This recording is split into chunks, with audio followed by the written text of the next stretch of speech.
Hello and welcome to the Isaac Viñales career, championship part 2. That's his first flying lap for Austin today. For some reason it says we're in P7 already, even though no one's started a lap. One of the game's many bugs. But anyway, just going to start the lap, going into turn 1. Well, not yet, but it's going up to start turn 1. No, I was braking quite early again. I don't know if you noticed, probably. Messed up a bit on the curb. Just going around the quick S section in turn 1, sector 1. It's quite easy to pick up like a bit of a penalty around here. If you just run a little bit too wide, get on the red stuff, the game penalises you quite a bit for that. But I get through clean this time. Just going up towards, well, we're in sector 2 now, going towards the really long straight takes you into the hairpin, which the AI overcook for some reason every single time. Let me know if you want to see more of this series. I mean, I've got it planned for more. But, like, if you want to see another rider, like, after we finish this one, then let me know in the comments section below. It's a pretty long straight. But anyways, we brake for the hairpin. I broke a bit too early there. But then I let off and got on the curb and had another bit of a moment. I did that quite a few times on this lap. It wasn't a very good lap. But it was the first time I'd ridden around Austin for a couple of weeks. Hadn't ridden around here since the league race, which was on Motogp bikes. So that's why I was getting the braking zones mixed up again. I mean, after Jerez, which was Le Mans, I should be fine because I haven't really done many laps around Le Mans yet. I did most of my laps on a Moto3 bike around there, so that's pretty good. Anyway, just coming up towards the end of our lap, into the last corner. Oh, nearly crashed. My heart when I was doing that, I thought I was going to crash. But anyway, we come up the line to 1:19.434. So, anyway, a few minutes later, about 10 minutes to go. I believe we're in 9th position at the minute, or I think it was 8th. And then I remembered I had a setup that I made a while ago. I called it Austin, so obviously I knew it was for Austin. And it does make you go a bit quicker. It's just probably the only time I made a setup that works. But this is just phasing onto the lap. We'd just done a lap before, and it wasn't that quick. Well, I'd just done a lap before. Yeah, I was in 9th. I was correct. And then this is just on the end of the lap. I didn't want to show you a whole other lap. The lap's pretty long around here. Just coming up to the line. And it's pole position with a 2:17.911. Yeah, that's confirmation of that. So I'm on pole position. Kent 2nd, Oliveira 3rd, Navarro 4th, Cota 5th, Antonelli 6th, Mazepin 7th, Vasquez 8th, and Haneke 9th.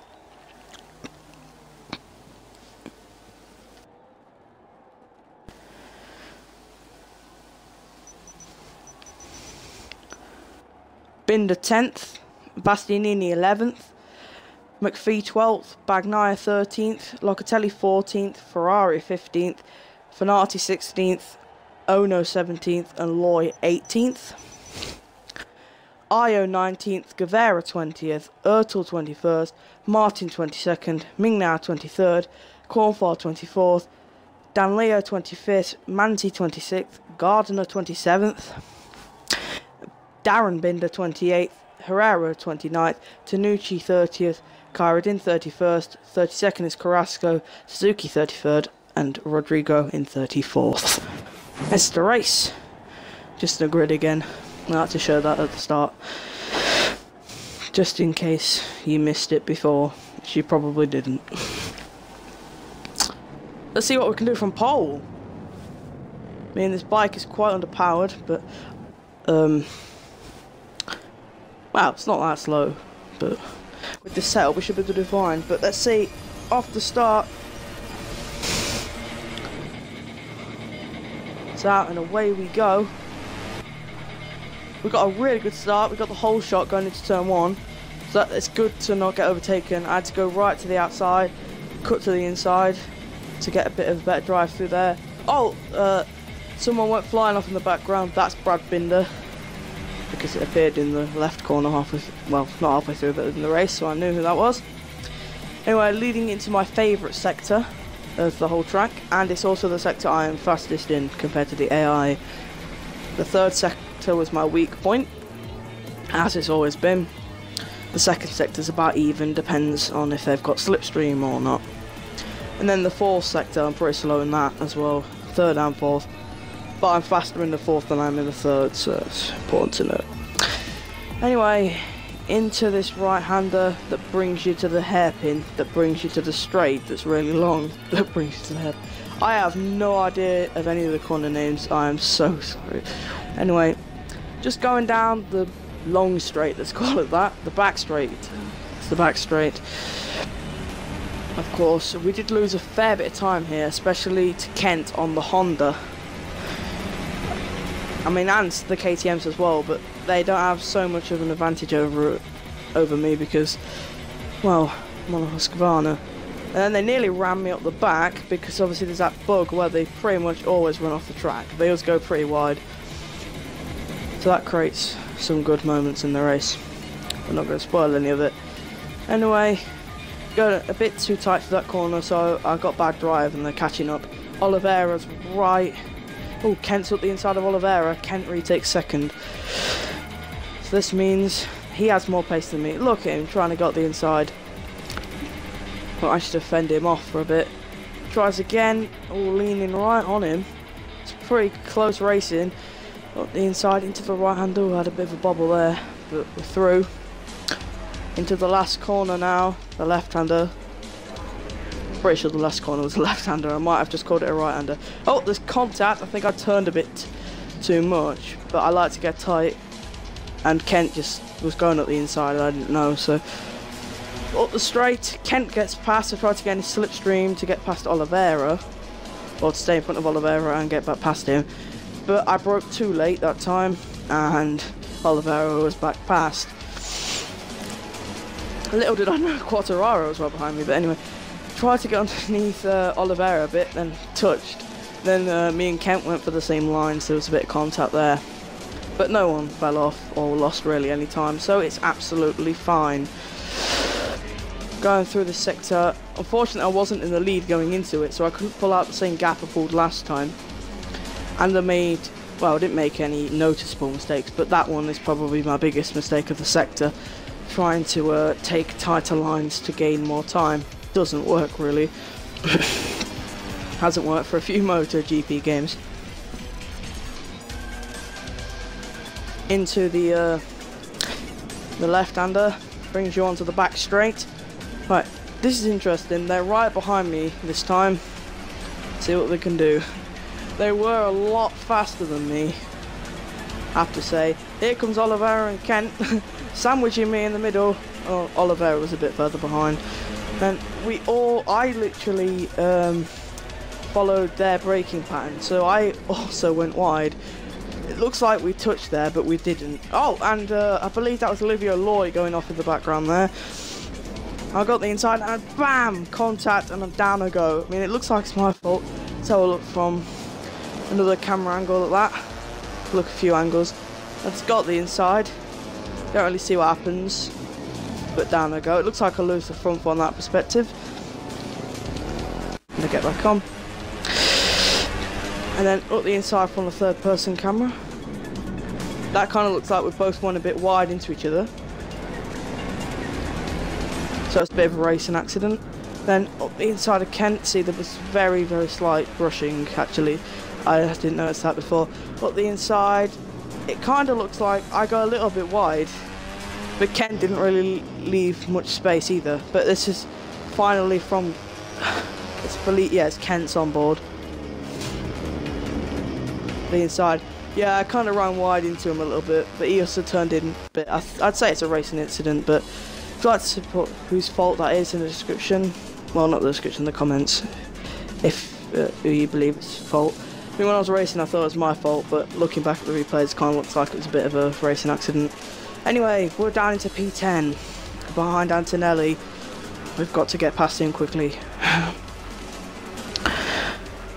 I've got a lot of work to do now. Takes me a few corners to catch up to Antonelli, but I do get there in the end, luckily. I couldn't afford another bad finish because we got mugged. Well, I got mugged right at the end. I'm not going to spoil what position I finished in the other episode if you haven't seen it yet. Go watch that. I got mugged right on the last lap. But anyway, they're squabbling up ahead. Navarro, Antonelli, and Hanukkah. Oh no, it's Bastianini and Masbu. Navarro and Hanukkah are in the group ahead. Right, so we actually kind of double overtook them there, which was a pretty good move. Then we're going to stick it up the inside of Masbu. Puts me up to P7. Don't know why it took me so long to think about that. But anyway.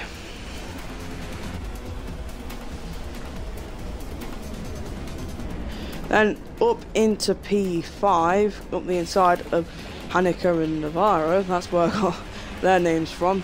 I knew they were coming up, but I just didn't know when.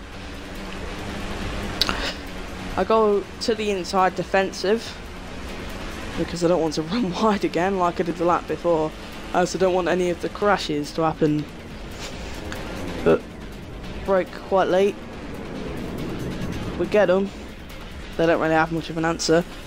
But I didn't realise that I'd brought Masbu and Antonelli with me to this group. So I still thought it was just us three battling, which is alright, but I did want to catch up to the others. The inside of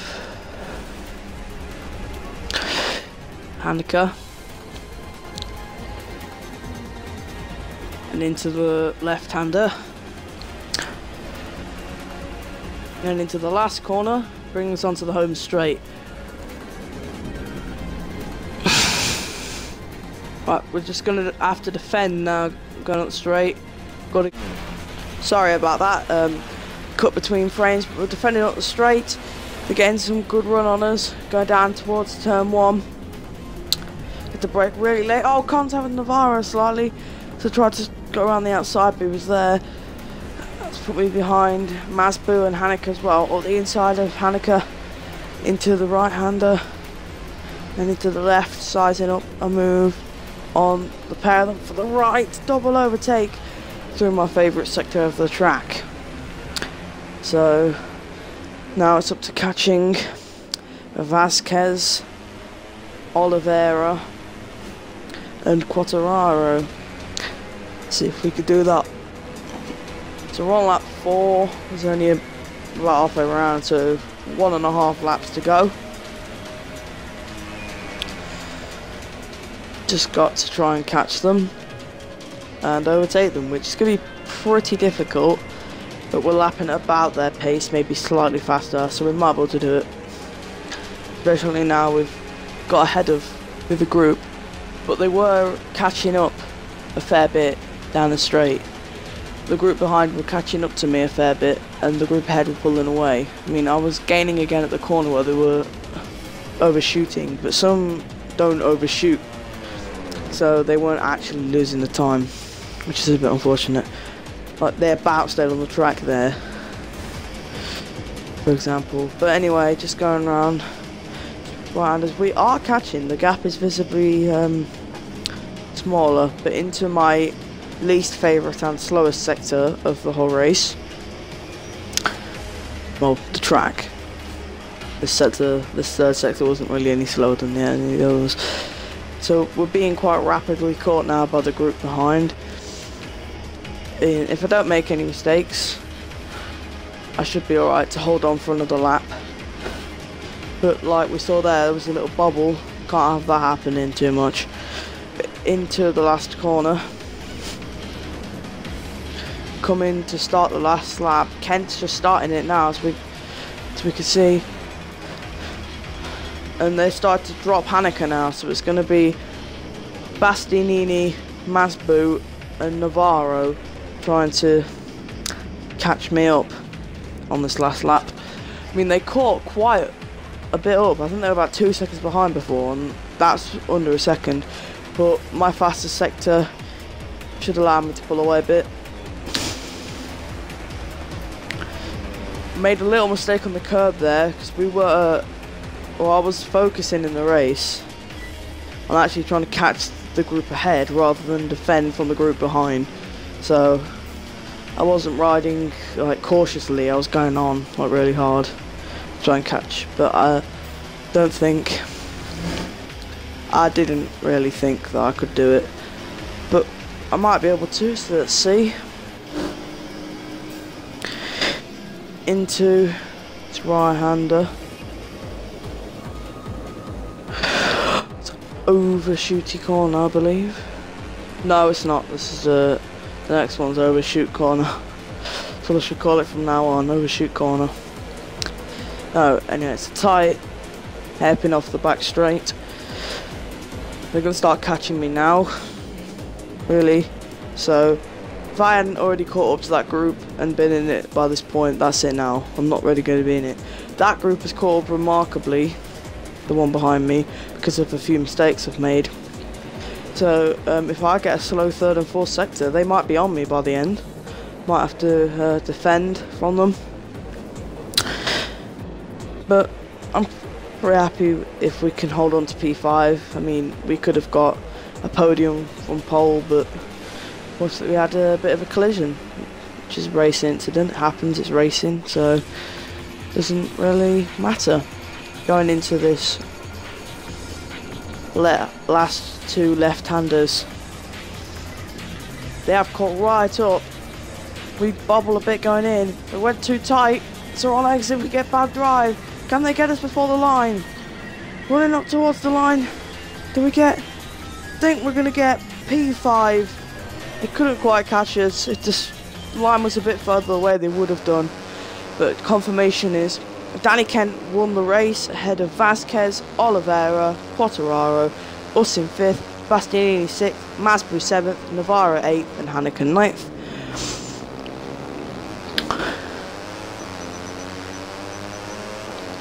McPhee was 10th, Finati was 11th, Antonelli was 12th, Ono was 13th, Binder was 14th, Locatelli was 15th, Mingnao was 16th, Bagnaia was 17th and Ferrari was 18th.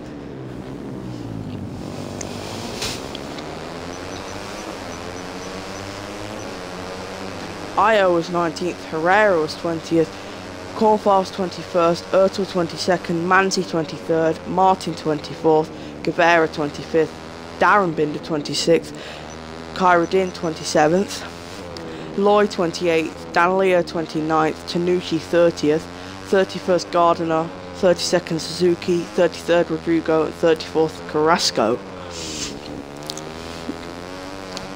Fortunately Rodrigo caught and passed her in the race, so the championship Kent leads ahead of Quartararo, Vasquez, Oliveira, me in 5th, joint with Navarro, Bastianini 7th, Hanukkah 8th and Masbu 9th.